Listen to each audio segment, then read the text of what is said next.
आजादी के आदर्शों को समझे और बयां करे। बिहार में जो हुआ, जो हो रहा है और जो होगा, पूरा देश उसे एक पॉलिटिकल नजरिए से देख रहा है। The whole country is seeing this event from the lenses of politics, but I believe that this is just not a matter of politics but also democracy। मेरा ये मानना है सिर्फ ये पॉलिटिकल नजरिए से हम ना देखें इसे, हम इसे लोकतंत्र के और डेमोक्रेसी के नजरिए से देखें, क्योंकि 1947 से लेकर आज तक, ever since independence in the free India, इससे ज्यादा बड़ा डेमोक्रेसी का मजाक नहीं उड़ाया गया है जितना बड़ा मजाक नीतीश कुमार ने उड़ाया है। और इस इवेंट के बाद नीतीश कुमार की इज्जत यहां से सीधा यहां गिर चुकी है मेरी नजरों में।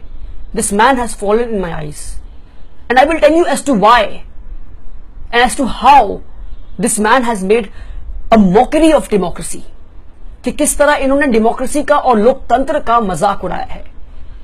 बिहार में लोगों ने नीतीश कुमार को या लालू प्रसाद को वोट नहीं दिया था, बिहार में लोगों ने उनके महागठबंधन को वोट दिया था। उनका यह उम्मीद था कि 5 साल तक महागठबंधन बिहार के मामलों को देखेगा और बिहार के डेवलपमेंट पे काम करेगा।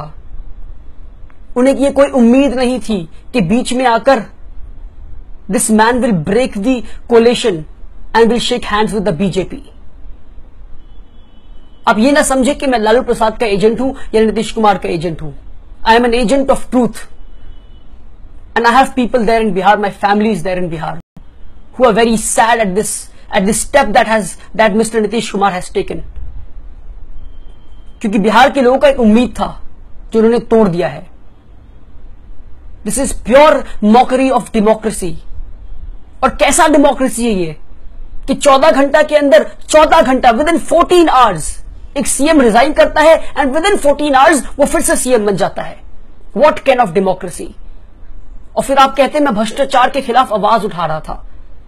भैया ये कोई भ्रष्टाचार के खिलाफ आवाज उठा नहीं रहे थे आप अपना उल्लू सीधा कर रहे हैं। अब अपनी पॉलिटिकल करियर बेहतरीन और अच्छा बना रहे हैं। और बिहार के लोग ही नहीं, सिर्फ ये पूरे देश के लोग समझ चुके हैं। और देश की जनता से मेरी ये सिर्फ गुजारिश है कि जो मीडिया दिखा रहा है उस पर यकीन ना करें आप। मीडिया तो सिर्फ ये दिखा रहा है कि भैया ये भ्रष्टाचार के खिलाफ आवाज उठा रहे थे।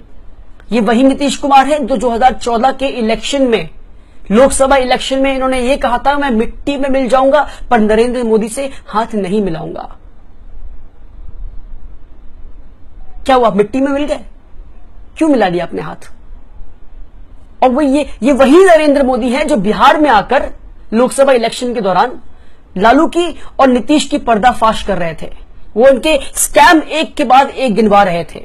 और अब कहते हैं, तब कह रहे थे नीतीश और लालू दोनों भ्रष्टाचार के पुजारी हैं। और अब कहते हैं कि नीतीश और लालू, अब कहते हैं नीतीश जी मैं आपका समर्थन करता हूं क्योंकि आप भ्रष्टाचार के खिलाफ खड़े हैं। जी नहीं, नीतीश जी कोई भ्रष्टाचार के खिलाफ नहीं खड़े हैं। नीतीश जी एक संघी बन चुके हैं। नीतीश जी अपना उल्लू सीधा कर रहे हैं और अपनी पॉलिटिकल करियर अच्छे से अच्छा बना रहे हैं।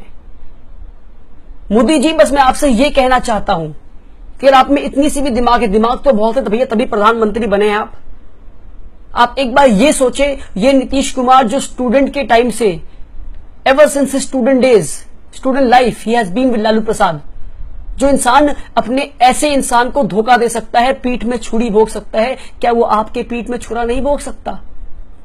सोचे इसके बारे में आप नरेंद्र मोदी जी और बीजेपी वाले भी, because this is not a step taken against corruption. This was a pre planned, a scripted event which started from demonetization, then the presidential election, and then this is what it had to happen।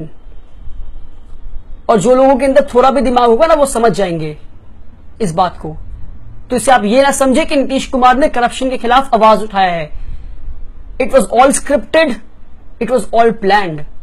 Demonetisation का समर्थन करना, governor को support करना, president को support करना, Ramnath Kovind, it was all a part of plan.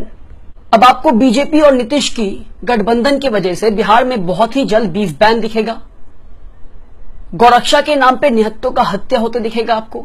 Anti Romeo squad के नाम पे हमारी बेटियों को और हमारी बहनों को छेड़ा जाएगा, उन्हें मोलेस्ट किया जाएगा, सेक्युलरिज्म का मजाक उड़ाया जाएगा और इन सबसे बढ़कर करप्शन को बढ़ावा दिया जाएगा। पर इस करप्शन का कोई रिकॉर्ड नहीं होगा, पर इस करप्शन पे कोई सीबीआई सवाल नहीं उठाएगी, क्योंकि ये करप्शन बीजेपी कर रही है।